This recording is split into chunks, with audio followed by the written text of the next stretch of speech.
Aproximadamente al mismo tiempo murió Rabel II Soter, uno de los reyes clientes de Roma. Este acontecimiento pudo haber impulsado la anexión del reino nabateo, aunque la manera y las razones formales de la anexión son inseguras. Ciertas evidencias epigráficas sugieren una operación militar con fuerzas de Siria y Egipto. Lo que resulta claro es que para el año 107 se acuartelaron legiones romanas en la región que rodea Petra y Bostra, como se muestra en un papiro encontrado en Egipto. Este reino de los nabateos se convirtió en provincia romana con el nombre de Arabia Pétrea, que abarca el sur de la actual Jordania y el nordeste de Arabia Saudita. Con la anexión del reino nabateo se aseguró la continuidad territorial entre Egipto y las provincias asiáticas. Todo el Mediterráneo quedaba desde entonces en manos de los romanos, los cuales lo consideraron un lago privado, confiriéndole el título de Mare Nostrum, Mar Nuestro. Judea y la Arabia Nabatea serían dos excelentes plataformas de partida para las futuras campañas orientales de Trajano. En el 113, Trajano comenzó una campaña contra los partos, provocada por la decisión del rey parto Osroes de colocar un rey títere inaceptable en el trono de Armenia, un reino sobre el cual habían compartido hegemonía los dos grandes imperios desde los tiempos de Nerón, unos 50 años antes. Probablemente, la idea del emperador también nacía de su deseo de llevar a cabo las campañas que tenía ideadas Julio César antes de morir, el norte del Danubio y contra los partos. La primera fase fue un completo éxito. Los partos fueron derrotados y Armenia, Asiria y Mesopotamia fueron integrados en el imperio. Comenzó en Armenia deponiendo en el año 114 a su rey parto, Partamasiris, y convirtiendo a Armenia en provincia romana. Luego marchó hacia el sur, entrando en la propia Partia, tomando las ciudades de Babilonia, Seleucia y finalmente la capital Ctesifonte en el año 116. Siguió hacia el sur hasta alcanzar el Golfo Pérsico, lamentando ser demasiado viejo para seguir los pasos de Alejandro Magno y alcanzar la propia y distante India. Fue el punto oriental más lejano al que llegó el Imperio Romano.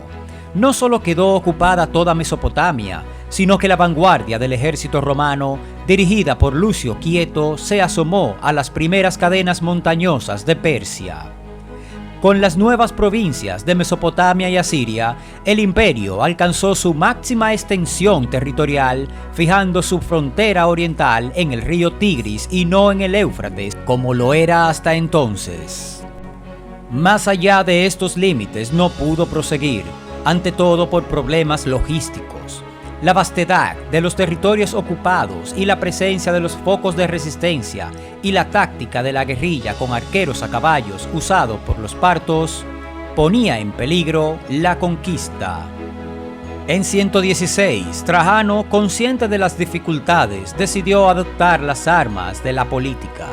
Depuso al rey parto Osroes I y puso su propio gobernante títere, Partamaspates, en el trono. Por otro lado, su salud comenzó a fallarle. La ciudad fortaleza de Hatra, con el Tigris en su parte posterior, seguía resistiendo contra los repetidos asaltos romanos. Estuvo personalmente en el asedio y es posible que sufriera un golpe de calor con esas elevadas temperaturas. Poco después, los judíos del interior del Imperio Romano se alzaron en rebelión una vez más, como hizo el pueblo de Mesopotamia.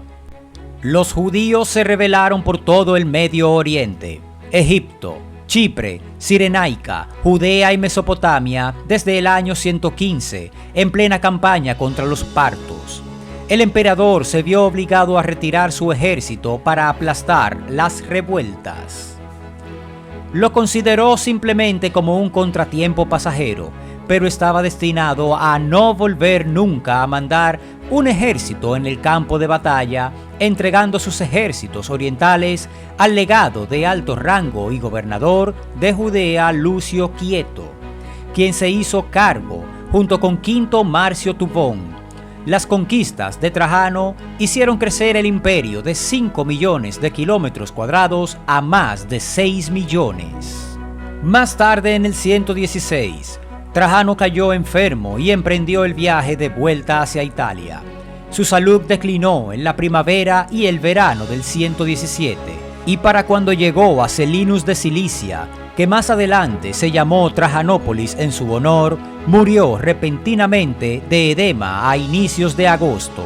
Las cenizas de Trajano se colocaron debajo de la columna de Trajano, el monumento que conmemoraba su éxito, derogando la antigua ley que impedía las sepulturas en el interior del perímetro ciudadano.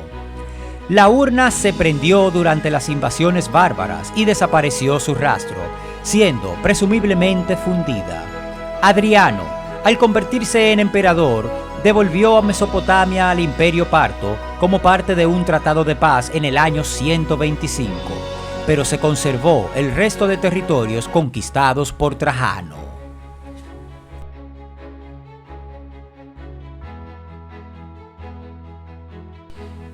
Justo antes de morir, Trajano adoptó a Adriano como sucesor. Era hijo de un primo de Trajano y estaba casado con una sobrina nieta del emperador. Había luchado, además, en las guerras dacias, donde tuvo una participación destacada.